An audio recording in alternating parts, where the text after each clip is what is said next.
ഞാനിപ്പോൾ നിൽക്കുന്നത് മേരി മജോറയുടെ ബസിലിക്കയിലാണ്. ഇന്ന് പ്രഭാതത്തിൽ ഏകദേശം ഒരു 5:30 മണിയോടുകൂടി തന്നെ ബസിലിക്കയുടെ മുമ്പിൽ വലിയ ക്യൂ ആണ് ബസിലിക്കയുടെ അകത്ത് കയറി പ്രാർത്ഥിക്കുവാനായിട്ട്. ഏതായിരുന്നാലും ഇന്ന് പ്രഭാതത്തിൽ എനിക്ക് ബസിലിക്കയുടെ അകത്ത് ബലിയർപ്പിക്കേണ്ടതായിട്ടുള്ളതുകൊണ്ട് ഞാനും രാവിലെ തന്നെ വന്നു. വലിയ ക്യൂ ആയതുകൊണ്ട് അകത്തേക്ക് പ്രവേശിക്കാനായിട്ട് ബുദ്ധിമുട്ടുണ്ടായിരുന്നു.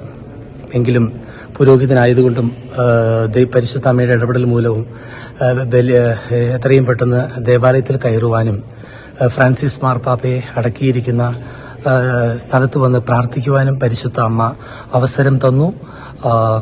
തീർച്ചയായും ഫ്രാൻസിസ് മാർപ്പാപ്പയെ കബറടക്കിയിരിക്കുന്ന സ്ഥലത്ത് കണ്ട ഒരു കാഴ്ച അത് തീർച്ചയായും വലിയ ഒരു പ്രചോദനാത്മകമായ ഒരു കാഴ്ചയാണ്. പോപ്പ് എന്ന പേരില്ലാതെ മറ്റ് അഡ്ജക്റ്റീവ്സും അഡ്വർബുകളും ഒന്നുമില്ലാതെ ഒരു ആ നാമത്തിന്റെ മുമ്പിൽ ആ നാമം മാത്രം എഴുതി വെച്ചിരിക്കുന്നു, ഫ്രാൻചെസ്കോ അല്ലെങ്കിൽ ഫ്രാൻസിസ് എന്ന് മാത്രം.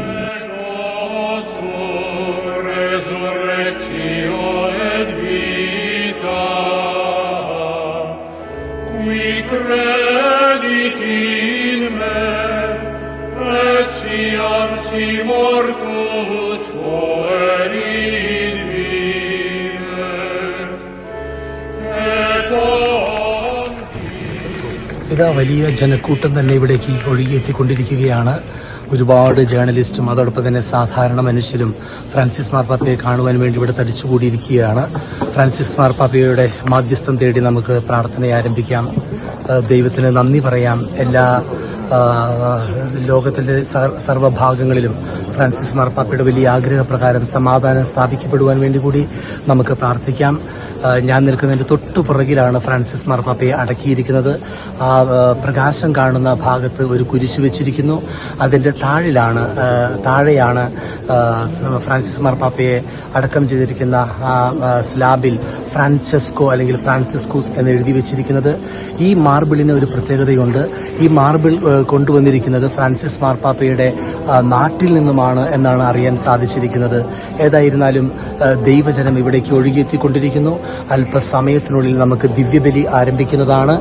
ദൈവത്തിന് നന്ദി പറയുകയാണ്. ഏതായിരുന്നാലും ഫ്രാൻസിസ് മാർപ്പാപ്പയുടെ നമുക്ക് ലഭിച്ച ദൈവാനുഗ്രഹങ്ങൾക്കും ആത്മീയമായ ജ്ഞാനങ്ങൾക്കും വളർച്ചയ്ക്കും എല്ലാത്തിനും നമുക്ക് നന്ദി പറയാം. തിരുസഭയെ ഏറെ കാലഘട്ടം നയിച്ച ഒരു വ്യക്തിയാണല്ലോ.